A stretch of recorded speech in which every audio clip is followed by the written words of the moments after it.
Depuis la réussite de son premier tir nucléaire en 1960, la France est entrée dans le club des puissances atomiques, aux côtés de l'Union soviétique, des États-Unis et de la Grande-Bretagne. L'organisation de toute l'institution militaire s'en trouve bouleversée. Dans le monde, deux blocs dominent et s'affrontent. L'Union soviétique, la Chine et les pays satellites d'un côté, de l'autre, le monde libre, entraîné par les États-Unis. Les crises se succèdent.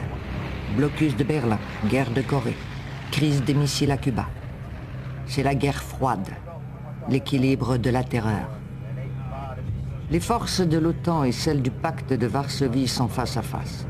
L'Europe vit dans la crainte d'un affrontement. La France veut affirmer son indépendance. L'armement atomique va lui en donner les moyens. Pour le général de Gaulle, il devient le pivot de la défense nationale. Il faut voir l'arme nucléaire non pas uniquement comme une arme comme les autres, mais comme un symbole. C'est d'abord et avant tout un instrument politique, un instrument diplomatique pour assurer le statut de grande puissance que la France avait perdu au cours de la Seconde Guerre mondiale. Et sans aucun doute, pour le général de Gaulle, la force de frappe ou la force de dissuasion, telle qu'on va se mettre à l'appeler, est l'outil qui lui permet de s'asseoir à la table des grands. Il pensait que la France, devenue une puissance nucléaire, pourrait assurer seule sa sécurité et qu'elle ne serait plus dans la position de quémander, comme c'était le cas quand il est arrivé à Londres, et comme ça a été le cas sans arrêt pendant très longtemps. Ce qui était pour lui profondément douloureux, profondément humiliant. Je me rappelle que je lui avais exposé ma thèse de la dissuasion proportionnée, en lui disant que, étant donné que nous étions une puissance relativement mineure sur l'échiquier mondial, il suffisait que nous soyons capables d'infliger à l'adversaire une petite quantité de mal pour qu'il nous respecte. Et le général s'était écrié, j'ai jamais oublié cette phrase, « Vous avez raison, il suffit que l'on soit capable de leur arracher un bras ». Pour atteindre son objectif, le général de Gaulle réorganise de fond en comble une armée à peine sortie des guerres coloniales. Avec la constitution de la Ve République, le chef de l'État est devenu chef des armées. Il va peser de toute son autorité pour faire entrer les soldats dans l'ère de l'atome. La transformation demande des efforts considérables et une obéissance absolue. Alors, il y a eu d'abord une opération qui a laissé beaucoup de traces, qui a consisté à écrémer l'armée, notamment chez les officiers et les sous-officiers, en fonction de leur attitude pendant la guerre d'Algérie. Et notamment, étaient-ils proches ou pas de l'OS, étaient-ils proches ou pas de l'extrême droite? Et là, il y a eu un écrémage volontaire demandé par le général de Gaulle, et l'exécuteur de toutes ces affaires, ça a été Pierre Messmer, qui a fait ce travail. Ça a été un écrémage politique. Et l'armée de terre en a beaucoup souffert, parce que ça s'est passé évidemment au sein principalement de l'armée de terre, puisque l'armée de l'air et de la marine ont été peu engluées dans l'affaire algérienne. Et donc l'armée de terre a pris de choc en pleine tête le fait qu'il a fallu, 1, diminuer les effectifs, et 2, choisir entre ceux qui devaient rester comme officiers ou sous-officiers. Bon, pour elle, ça a été un malaise insurmontable pendant un certain nombre d'années. Sous l'effet d'une loi de dégagement des cadres et d'un service militaire ramené de 27 à 16 mois, l'armée passe en 2 ans de plus d'1 million d'hommes à 500 000. Repliée dans ses casernes en Allemagne et en France, elle se lance dans l'aventure de la modernité. Attention pour les couleurs! Travaillez!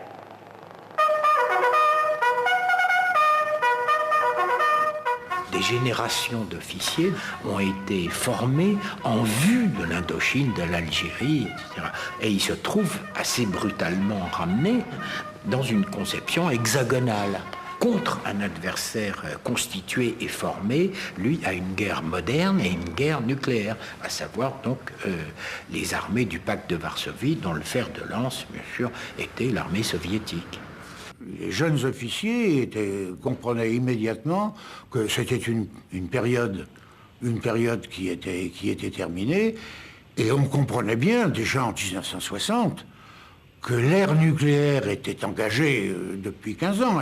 Elle s'était développée, c'était pas un fantasme. L'ère nucléaire, c'était concret. Alors, la transformation se posait d'une manière très simple.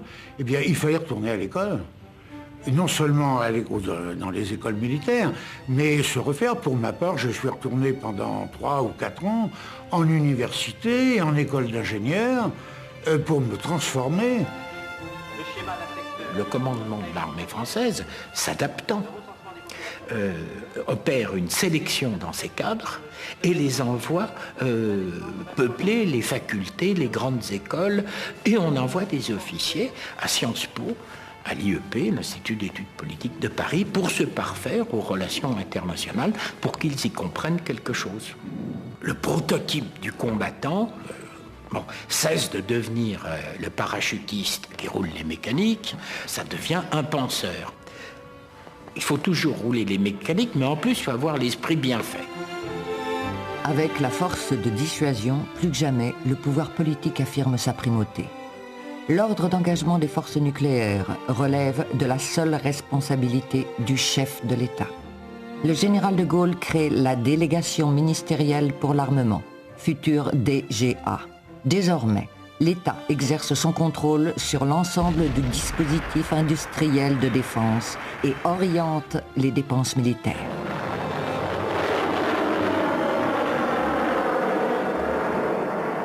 Le général de Gaulle a fixé priorité absolue, vous entendez bien, absolue au développement des systèmes d'armes nucléaires, dont la première composante, les Mirage 4. Et enfin, expression de la volonté politique, il a donné les ressources financières nécessaires pour que tout cela soit accompli. Le général de Gaulle engage près d'un quart du budget de la nation pour les armées. Pour garantir cet effort financier dans la durée, il fait voter des lois quinquennales de programmation militaire. Elles permettront au Mirage 4, objet de toute son attention, de se développer sereinement.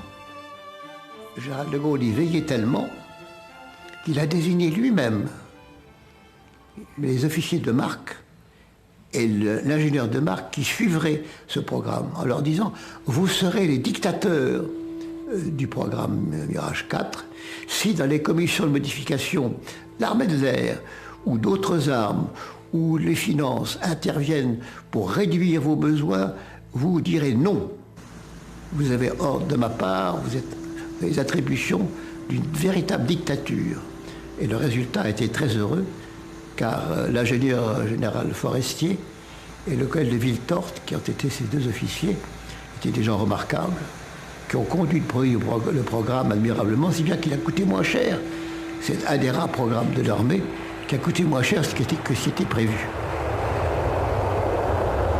On a maîtrisé rapidement la mise en œuvre et le développement du Mirage 4, dont le prototype du Mirage 4 a fait son premier vol en juin 1959 et le 1er octobre 1964, la première unité opérationnelle de Mirage 4, qu'on appelle un escadron de Mirage 4, était déclarée opérationnelle et 8 jours après, il prenait l'alerte réelle, un Mirage 4 avec son arme réelle accrochée sous l'avion en alerte 15 minutes et une alerte qui va continuer comme cela pendant 10 ans. 24 heures sur 24, 365 jours par an. Moins de 15 minutes après l'alerte, l'avion et son équipage de 2 hommes sont prêts à décoller. Ils emportent des bombes de 62 kilotonnes, soit 3 fois la charge nucléaire lâchée à Hiroshima. Le Mirage 4 est le premier élément des 3 composantes de la force nucléaire stratégique. Mais un avion peut être abattu en vol. Un nouveau système d'armes complémentaires est mis en œuvre sur le plateau d'Albion. Les missiles stratégiques, enfouis dans les silos, peuvent à tout moment déclencher une charge de 7 fois Hiroshima, à une distance de 3000 km. C'est la 2e composante de la force de frappe. En mars 1963, la décision a été prise de lancer ce programme, confié à l'armée de l'air, et c'est dans la même année 1963 qu'a été décidé également de lancer le programme des sous-marins nucléaires lanceurs d'engins. Le programme Q-252 est la troisième composante de la force de dissuasion française. Ce sous-marin emportera des missiles stratégiques. Je ne sais pas si vous vous rendez compte de la densité de cette période de décisions fondamentales qui ont été prises. C'était tellement important, si vous voulez, de voir notre pays devenir puissance nucléaire, et ça l'est toujours, parce qu'on ne parle jamais à une puissance nucléaire comme on parle à une puissance qui ne l'est pas. Il faut quand même avoir ça en tête. Le Redoutable devient opérationnel en 1972, soit 3 ans après les sous-marins lanceurs d'engins soviétiques et 10 ans après ceux des Américains. Pour moi, l'aventure, elle commence vraiment en décembre 64, là, juste avant de partir en permission pour Noël, quand l'amiral Bayeux m'a dit « ce sera vous, hein, pour l'instant, vous êtes prévu pour commander et suivre les essais et armer le Q-252 ». Alors ça a été pendant 2 ans pour moi, trouver des gens, des officiers mariniers, faire le premier noyau, savoir quoi leur apprendre, etc. Et puis m'instruire moi-même. Les bons sous-mariniers, du point de vue mécanicien, c'était des gens qui connaissaient bien les diesels. Ils n'étaient pas très forts sur la vapeur. Or, la machine qu'on allait avoir, au bout du réacteur, c'était quand même une machine à vapeur. Pour les électriciens, c'est un peu pareil. On avait des gens très forts en courant continu, parce que les sous-marins avaient des courants continus surtout, très peu de courants alternatifs, et là, tout était passé en actif. Donc il a fallu dès le départ que je prenne des sous-mariniers, que je les envoie sur le bateau de surface, faire de la vapeur. C'était passionnant, et je dois dire qu'à cette époque-là, la direction du personnel m'avait donné carte blanche pour aller dans les fichiers de la direction du personnel, repérer les gens un par un. Ça a commencé comme ça. Et je me souviens d'avoir commencé sur un cahier d'écolier. Le sous-marin, quasi invulnérable, est la pièce maîtresse de la force de dissuasion nucléaire française. Ces missiles peuvent être lancés depuis des zones très éloignées du territoire ennemi. La France a désormais la capacité de se défendre seule en frappant tout azimut, conformément aux vœux du général de Gaulle. Avec la triade nucléaire, la marine et l'armée de l'air dominent dans le nouveau dispositif de défense. Des profondeurs des océans ou du plateau d'Albion, cette force assure la protection des frontières nationales. L'armée de terre semble rester à l'écart de cette formidable mutation technologique. Après un temps où la France avait une armée nombreuse et essentiellement axée autour de l'armée de terre, qui était non seulement, bien entendu, en effectif la plus nombreuse, mais également la plus importante sur le plan politique, ça n'est plus tout à fait le cas après la mise au point de la force de frappe et de dissuasion. L'armée de terre est la dernière que l'on dote d'un armement atomique. Le Pluton est un missile destiné à détruire le corps de bataille adverse. Il sert d'ultime avertissement avant le déclenchement d'une frappe stratégique plus puissante sur les villes de l'ennemi. Ne pas associer totalement l'armée de terre à cette dissuasion nucléaire comportait un risque, c'était qu'elle s'en désintéresse et qu'au fond, rapidement, elle se plaigne. L'attribution de cet armement nucléaire l'intégrait totalement dans le système. Et petit à petit, par la formation de nos techniciens, par la formation de nos spécialistes, eh bien, elle s'est sentie concernée. Tout le monde est venu le voir. C'est allé des généraux américains aux maréchaux soviétiques. Et il n'y avait aucune condescendance, aucune complaisance dans les appréciations. Nous faisions partie de la famille. En 1966, la France quitte le commandement intégré de l'OTAN. Le siège de l'organisation qui était à Paris est transféré à Bruxelles. Les Américains évacuent leurs 26 000 soldats et abandonnent leur base française. L'armée de terre, bon, d'une manière générale, elle était enchantée. Bon, il y a bien sûr, il y a eu des critiques aériennes, mais d'une manière, à la différence des autres armées, hein, elle a été enchantée. Parce qu'on en avait assez d'être sous commandement américain. Il faut bien voir que cette décision a été accompagnée immédiatement de négociation pour définir les conditions d'engagement de la France au cas où elle déciderait, s'il y avait une crise, de s'engager à côté des Alliés. Ça induit, et ce sont les directives du général de Gaulle, ça induit que les états-majors français doivent faire eux-mêmes leurs plans. Des états-majors, ça fait toute la journée des plans. Des plans d'intervention, des préparations, des programmations. Et là, tout d'un coup, on leur demande, vous les faites vous-même, sous votre responsabilité et avec les informations et les renseignements que vous avez. Avant, c'était la solution de facilité. À la limite, à l'OTAN, c'était les Américains et les généraux américains qui faisaient les plans, les préparations et les programmations d'intervention. Et donc, on suivait. De Gaulle introduit cette révolution, vous réfléchissez par vous-même. Les 15 divisions françaises sont désormais placées en réserve opérationnelle de l'OTAN. Avec 200 000 hommes, 300 avions, 150 hélicoptères, 1200 chars et 500 pièces d'artillerie, elles sont prêtes à contre-attaquer, mais sous commandement national.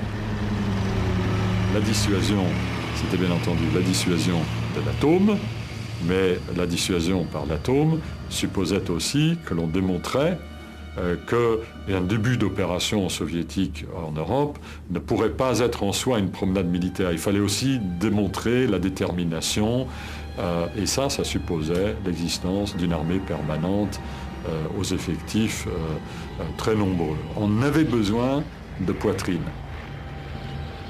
Derrière le rideau de fer, à 2 minutes de vol de Strasbourg, sont concentrées les forces du pacte de Varsovie. En première ligne, 55 divisions. 1 million d'hommes, 3 000 avions, 1200 hélicoptères de combat, 16 000 chars, 10 000 pièces d'artillerie. Des forces 2 à 3 fois supérieures à celles de l'OTAN. La guerre est possible. Le scénario de l'affrontement est d'ailleurs prêt. Si un pays envoyait à nos frontières une section en armes, avec des intentions hostiles, vous avouerez que la menace de riposte nucléaire stratégique contre ce pays n'aurait aucun sens. C'est bien évident, pour une menace aussi faible.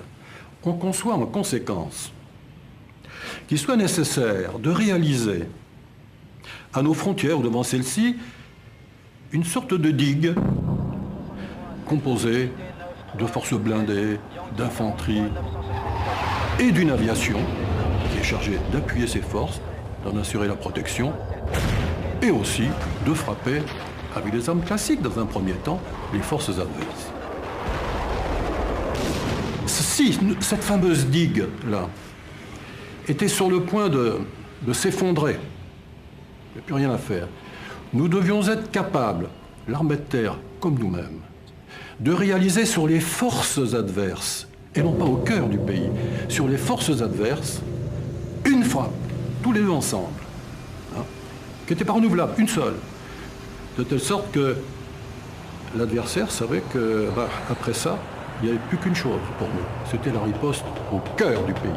C'est-à-dire qu'il y avait un couplage extrêmement étroit entre ce qu'on appelle l'engagement de notre corps de bataille, cette frappe qu'on a appelée nucléaire tactique, qu'on a rebaptisée ensuite, peu importe, et la frappe stratégique. Les trois se tenaient étroitement.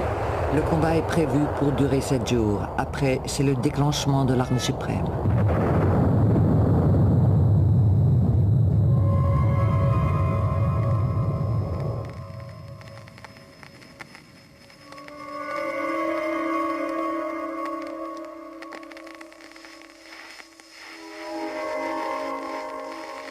C'est une arme monstrueuse. C'est une arme capable de faire des millions de morts d'un coup, et surtout, j'allais dire, des millions de morts encore après, peut-être plusieurs mois, voire quelques années encore après.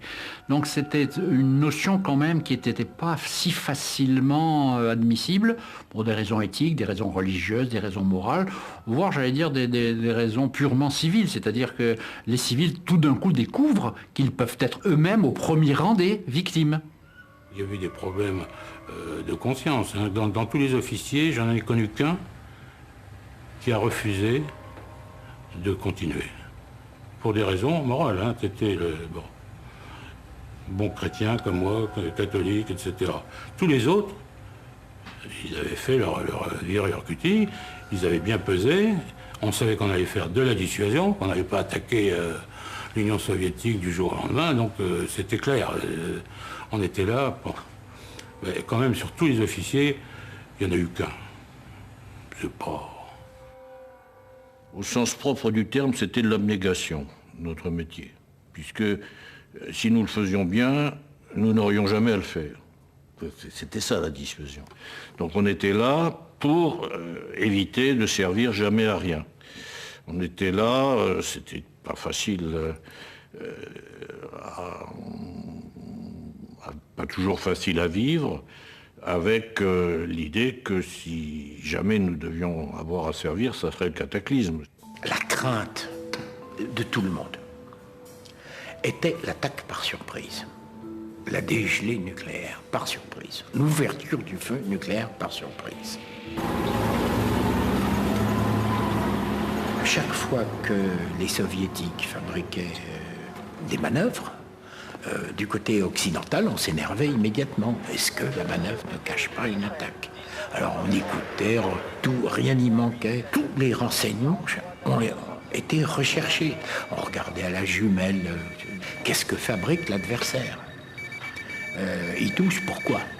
Du côté des soviétiques, c'était la même chose. Dès que les occidentaux faisaient des manœuvres, hein, du côté soviétique, de l'autre côté du rideau de fer, on s'énervait immédiatement aussi. On prévenait par le canal des journaux. Tel jour, à telle heure, le 46e régiment d'infanterie, la Tour d'Auvergne, va opérer des manœuvres dans le quartier de... Alors, bien persuadé que les soviétiques, de leur côté, allaient le lire. Bon, et c'était du genre de pas de blague et pas d'erreur. Hein. Ce sont des manœuvres, hein. C'est pas le début de la guerre des nerfs. Durant la guerre froide, il y a dans les états-majors ce qu'on appelle les deuxièmes bureaux qui sont chargés de collecter le renseignement sur l'adversaire potentiel. Inévitablement, c'était le pacte de Varsovie et notamment les forces soviétiques. Et l'armée de terre avait même une conception de l'ennemi intérieur. Il existait des bulletins de renseignement sur l'ennemi intérieur que fabriquait l'armée de terre française tous les 3 mois, qu'elle remettait au gouvernement par l'intermédiaire du ministre de la Défense ou du ministre des Armées, peu importe son appellation, et qui était chargé de contrôler les partis politiques français, chargé de contrôler les syndicats, chargé de contrôler les milieux universitaires. C'est-à-dire qu'à cette époque-là, l'ennemi, il était à l'intérieur et à l'extérieur pour l'armée de terre française. Cette surveillance échoue à prévenir mai 68. L'émeute étudiante éclate et provoque la grève générale. De Gaulle disparaît pour un voyage éclair à Baden-Baden. L'armée va-t-elle intervenir pour rétablir l'ordre? Certains l'envisagent. J'ai vécu à ce moment-là la montée de la tension qui avait amené finalement le général de Gaulle à se rendre à Baden. J'étais avec les troupes à l'époque mis en alerte et préparé à agir s'il l'avait fallu à Paris. Par chance, nous n'avons pas eu à le faire, mais c'était une période difficile, très difficile, à laquelle il fallait vraiment que l'esprit de corps soit là pour se préparer à une mission qui pouvait être d'intervention dans une ambiance révolutionnaire. Pierre Messmer, ministre des Armées, a tout fait pour que les armées françaises n'interviennent pas, même en réserve générale, face aux barricades d'étudiants. Et De Gaulle l'a suivi. Et je crois que c'est un acquis définitif. Quoi qu'il arrive en France, les armées françaises ne seront jamais appelées à intervenir en maintien ou en rétablissement de l'ordre.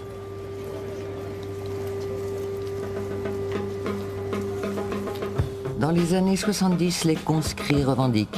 Le service national est réduit à 12 mois et ses règles s'assouplissent. La date d'incorporation s'effectue à la carte entre 18 et 22 ans. Les soldes augmentent, les casernes sont rénovées, mais rien n'y fait. L'armée a mauvaise presse. L'antimilitarisme et le pacifisme latent. Le souvenir de la guerre d'Algérie freine les vocations. Pour pallier le manque d'engagement, Michel Debré, ministre de la Défense, ouvre les armées aux femmes. C'est peut-être la clairvoyance du politique de se dire, bon, j'ai un problème de recrutement, j'ai un problème qualitatif, alors que j'ai besoin d'avoir une armée tout à fait performante. Il y a une ressource d'excellente qualité parce que les jeunes filles ont à l'époque vraiment une scolarité généralement meilleure que celle des garçons, non pas parce qu'elles sont plus intelligentes, mais parce qu'elles sont plus régulières dans l'effort. Et elles ont le sens du service, qu'on trouve déjà moins chez les garçons. C'est dans la société les grandes heures du féminisme. Donc les jeunes filles se disent mais pourquoi ne pas conquérir de nouvelles responsabilités? Pourquoi ne pas conquérir des territoires qui jusqu'à présent nous étaient fermés? Et s'y ajoute, s'y superpose, mais c'est logique, aussi le sentiment qu'elles entrent dans un milieu d'hommes et qu'il va falloir faire ses preuves dans un milieu qui ne vous ressemble pas. Donc on a vraiment des filles déterminées. Et ça va le rester encore un bon moment.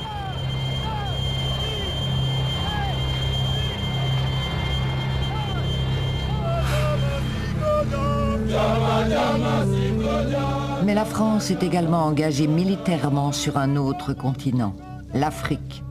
Intérêts économiques, liens culturels et politiques y sont étroitement imbriqués. La guerre froide se passait en Europe, mais en Afrique, il y avait tout ce qui était exutoire. Il y avait la possibilité d'expression des blocs qui étaient en paix, armés, sous menace nucléaire en Europe. Eh bien, ces affrontements se passaient à distance dans le champ de prédilection de tel ou tel pays. En Afrique, l'armée française honore une vingtaine d'accords de défense ou d'assistance technique. Dans un cas, elle forme et entraîne les armées locales. Dans l'autre, elle intervient en cas d'agression contre un régime. Avec la déstabilisation croissante du continent, l'entrée en jeu d'acteurs internationaux plus déterminés, les interventions se multiplient et se musclent. Là où une compagnie de 100 parachutistes suffisait pour rétablir l'ordre dans une capitale en rébellion, il faudra désormais compter sur plus d'1 millier d'hommes mieux équipés.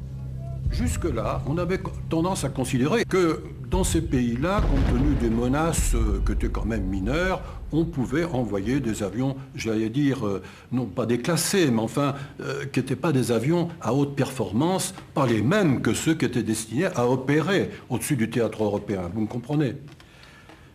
À partir des années 70, il s'est passé un phénomène que nous devons aux soviétiques d'ailleurs, c'est que ceux-ci ont développé et ont exporté d'une façon extraordinaire de nouveaux systèmes d'armes sol-air, donc destinés contre les avions, portables, extrêmement simples, des missiles à guidage infrarouge. Vous n'avez pas besoin de faire 3 semaines de stage. Vous donnez ça à un gars, il le met sur son épaule, il vise, il y a un avion qui passe, il vise, il appuie sur une gâchette, le missile part et il va directement vers la source d'infrarouge qui est, pour un réacteur, bien sûr, l'échappement. Il fallait donc, en cas d'intervention, déployer depuis la métropole des avions de combat qui étaient les mêmes que ceux qui étaient prévus pour opérer sur le terrain européen.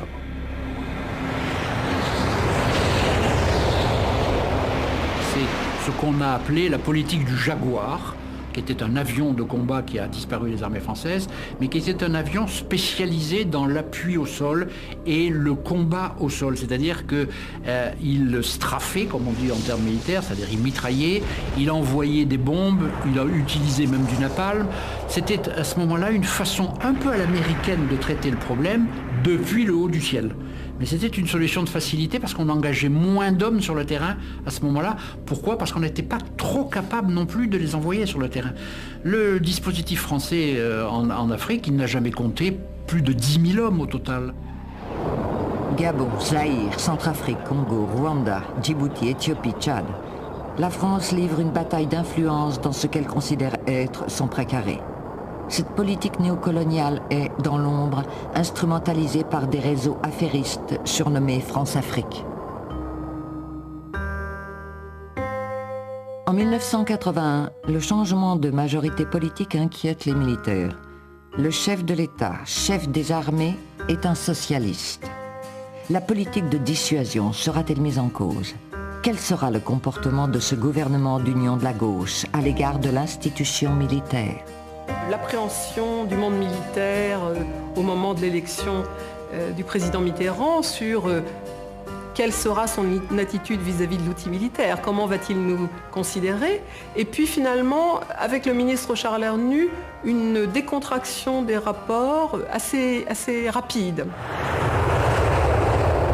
L'arrivée et la nomination de Charles Hernu à la tête du ministère de la Défense a été pour eux, j'allais dire, mais vraiment une grande joie, vraiment une grande joie, car pour eux c'était l'homme de gauche qui comprenait mieux les problèmes de défense de sa catégorie, c'est-à-dire l'homme qui avait investi sur ces sujets-là, c'était l'homme qui avait su établir des ponts avec les armées. En revanche, c'était la présence des 4 ministres communistes qui posaient des problèmes aux armées. Il faut savoir qu'en France, c'est le ministre des Transports qui est responsable de la mobilisation et des réserves.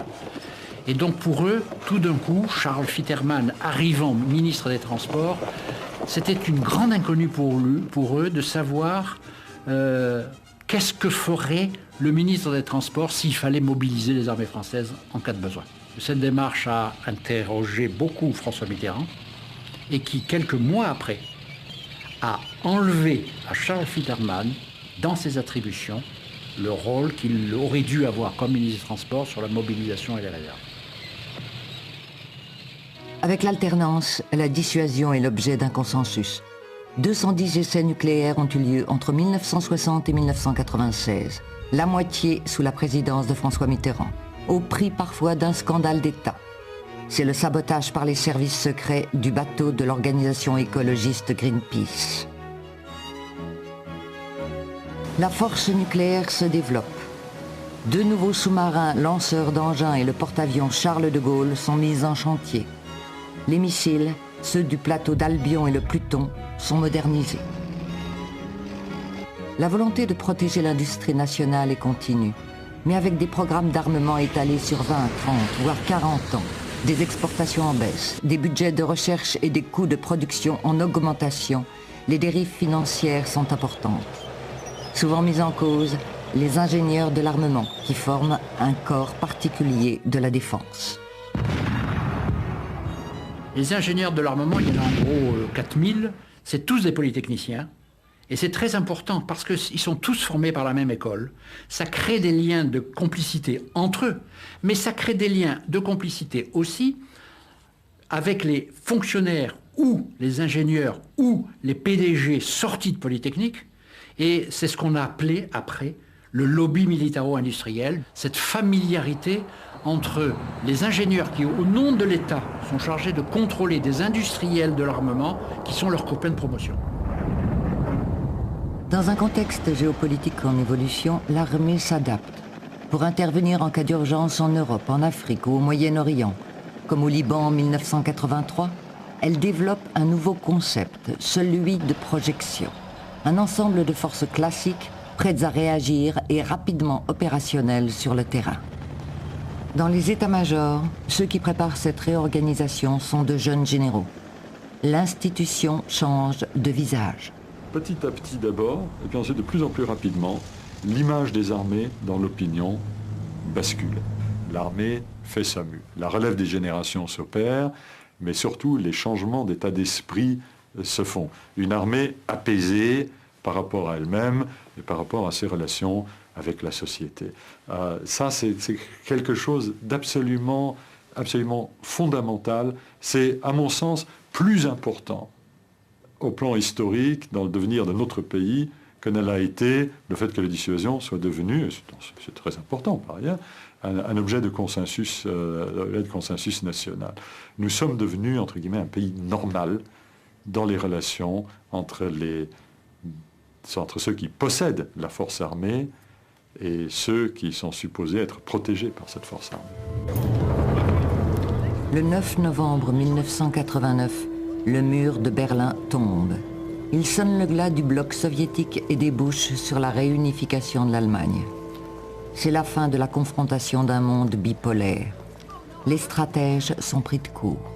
Nous, Français, pour la première fois dans notre histoire, nous n'avions plus de menaces de la part d'un corps de bataille adverse à nos frontières ou à proximité immédiate de celles-ci comme ça a été le cas notamment pendant les 40 années de guerre froide. Je ne sais pas si vous vous rendez compte le changement que cela a créé, d'ailleurs le soulagement que ça a porté. Nous ne sommes aujourd'hui entourés que de pays amis ou que de partenaires de l'Union européenne et d'alliés. Du jour au lendemain, on était dans une autre situation, et toutes les références, tous les repères qui étaient les nôtres depuis 60, et même, je dirais, même avant, avaient disparu. Ce manque de clarté qui s'installait allait poser bien des problèmes d'un autre ordre, mais presque aussi graves que ceux qui étaient présentés par l'hostilité de deux groupes bien définis, bien déterminés, en découdre, etc. On découvrait un autre monde, et on découvrait en même temps que ça serait certainement pas ni plus facile, ni moins dangereux que la situation précédente. En 1990, l'Irak envahit le Koweït. C'est la première crise internationale de l'après-guerre froide. Les États-Unis organisent une riposte mondiale. La France s'engage dans la coalition internationale avec 2% de l'ensemble des moyens mis en œuvre. La guerre du Golfe a été un révélateur de ce que la technologie moderne apportait notamment aux forces aériennes et a transformé la stratégie même, et je dirais même l'image de la guerre. On vous annonce 1h du matin, c'est Bagdad est attaqué. La première vision qui vient, c'est Berlin 1945. On dit ça y est, ils se mettent à tout casser. Non. Non, ils frappaient les centres nerveux, des centres de transmission, des postes de commandement, des objectifs à caractère stratégique et politique, tout ce qui peut paralyser ou aveugler les centres de décision. On est là avec des capacités d'attaque sélective et d'une précision diabolique à quelques mètres près. Et il y a eu un coup de surprise d'une forme d'intervention qui jusqu'ici n'était pas dans les cartons, si je puis dire. C'est vrai que on se trouvait dans un nouveau schéma d'intervention qui était très différent du schéma des interventions que nous avions conduites jusqu'ici avec des forces modestes en Afrique et au Moyen-Orient. La coalition mène 2700 missions aériennes chaque jour pendant plus d'1 mois. L'attaque terrestre dure à peine 100 heures. La France teste sa capacité de projection avec la division Daguet. Le dispositif compte 15 000 hommes, modestement équipés. La guerre du Golfe, en 1991, pour y répondre, on fait de briques et de broc une division Daguet, et après il faut en tirer les enseignements. Il faut par exemple des forces spéciales, parce que le corps de bataille il a besoin d'être éclairé par devant par des forces spéciales. Il faut du renseignement, il faut des moyens de transport et des moyens d'héliportage, et tout ça va se prendre du temps. La guerre du Golfe est vraiment un révélateur comme quoi l'armée française doit changer son mode de pensée et son mode d'action. Celui qui maîtrise l'information, la transmet et l'exploite rapidement a désormais l'avantage sur les champs de bataille. Avec les satellites militaires Hélios et Syracuse, la France entre à son tour dans l'ère de la guerre informatique et électronique. Elle y gagne son autonomie en matière de renseignement stratégique. Sur le terrain, son renseignement humain devient plus efficace. Elle réorganise le commandement de ses forces spéciales.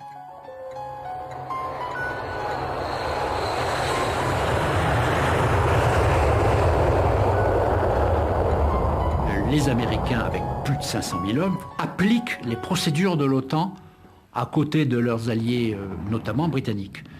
Et si vous n'avez pas l'habitude de ce travail, vous êtes petit à petit marginalisé et exclu. Ça a été un petit peu ce qui s'est passé pendant la guerre du Golfe.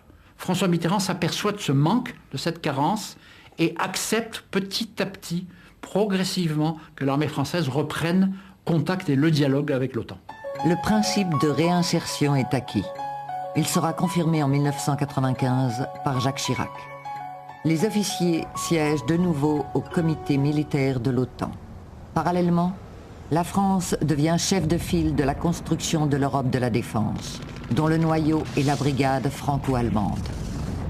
Je pense que la France, à un moment, s'est aperçue que pour participer, avoir une place dans le Conseil international, elle devait faire partie, au moment des crises, de ceux qui pouvaient trouver des solutions.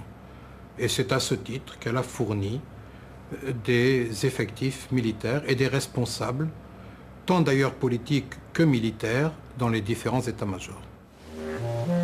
Liban, Cambodge, Somalie, ex-Yougoslavie. En 1992, avec 6000 soldats engagés sous casque bleu, la France devient le premier contributeur de l'ONU. Professionnels appelés volontaires, ils deviennent des soldats de la paix. Une expérience douloureuse pour ceux qui opèrent en Bosnie.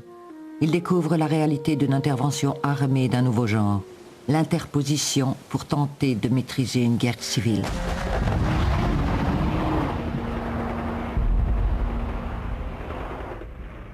Nous avons vécu douloureusement cette période-là parce que nous nous sommes trouvés dans un système des Nations Unies qui n'avait pas fait le début de sa mutation et qui était encore comme au fond des arbitres entre des camps qui se tiraient dessus.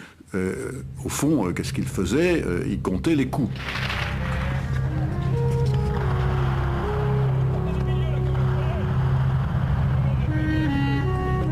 Les soldats de la paix doivent être le moins armés possible et de toute façon, ils n'ont le droit de mettre en œuvre leurs forces que lorsque leur propre vie, la vie de leurs propres soldats est en danger.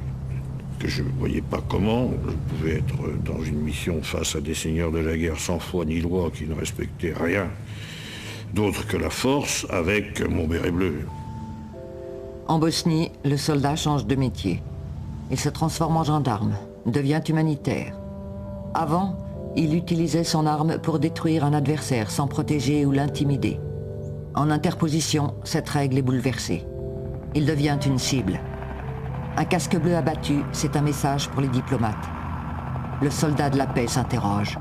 Le fait de ne pas avoir le droit d'avoir d'ennemis est une position extraordinairement inconfortable qui exige la plus grande discipline. C'est probablement la tâche la plus difficile qui puisse être donnée à des soldats. À la fois, on se rend bien compte qu'on a une réelle utilité, mais on prend des coups. Et puis de temps en temps, la situation échappe et on n'a pas les moyens de la récupérer. Pour être utile, il faut être respecté dans ce type de mission. Et pour être respecté, il faut être fort. Nous n'étions pas forts, pas suffisamment. Nous avons été condamnés à l'impuissance. Et ça a amené le drame de Srebrenica. Voilà comment on pourrait résumer en 3 phrases ce qui s'est produit là-bas pendant 4 ans. Le conflit en ex-Yougoslavie a fait 200 000 victimes civiles. Plus de 7 000 furent massacrés en une semaine à Srebrenica. Ce sont les forces de l'OTAN qui imposeront la paix en 1995.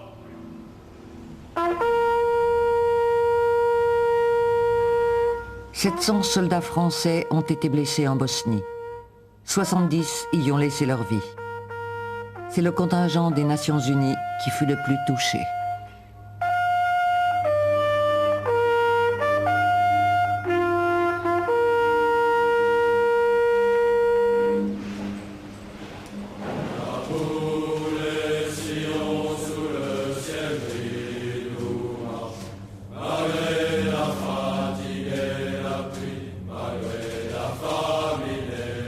Savoir conduire les guerres classiques ne suffit plus désormais. Les soldats doivent pouvoir rétablir et imposer la paix, porter secours aux populations. Je pense qu'on a beaucoup appris et qu'aujourd'hui, notamment, on n'interviendra plus dans les mêmes conditions, c'est-à-dire qu'on fera bien de l'interposition, ce qu'on fait, mais en même temps, on voudra avoir une capacité de réaction en force. À partir de 1992, 20 000 soldats opèrent en permanence hors du territoire national. Ces opérations de projection sont rarement, de nos jours, des opérations de défense, au sens classique du terme. On ne défend pas le territoire, on ne défend pas les institutions. On défend des intérêts diplomatiques, on défend des valeurs humanitaires, on défend des liens d'alliance. Hein, c'est tout ça que vous retrouvez dans les opérations en Bosnie, au Cambodge, la guerre du Golfe, et même dans les opérations qu'on n'a pas faites, ou qu'on n'a pas faites suffisamment tôt, comme celle du Rwanda. Et donc, on est dans une logique d'une défense qui devient auxiliaire d'autre chose. Ce sont des opérations où l'on prend conscience que l'appelé du contingent ne peut pas avoir sa place. Ce qui explique d'ailleurs pourquoi, durant la guerre du Golfe de 1991, aucun appelé du contingent n'est affecté, sauf ceux qui ont été volontaires. Autrement dit, les militaires qui partent en théâtre d'opération en Somalie, au Rwanda, sont des militaires qui demandent à être volontaires dans un service long, un service militaire long. Autrement dit, ce sont pratiquement des militaires professionnels. Les opérations de projection exigent une armée peu nombreuse, réactive et opérationnelle, capable de maîtriser un outil de haute technologie. L'armée de terre recrute. Jacques Chirac, président de la République, décide de mettre fin à la conscription au profit d'une armée de métier. En 1996, la réforme est adoptée. C'est la fin d'une époque.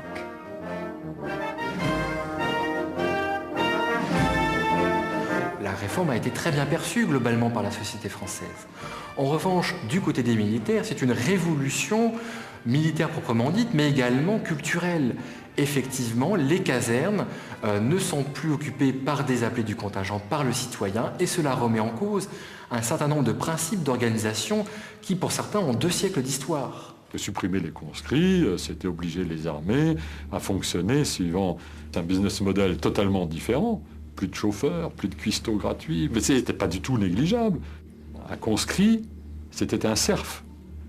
Et tout professionnel était un seigneur, petit seigneur, mais seigneur.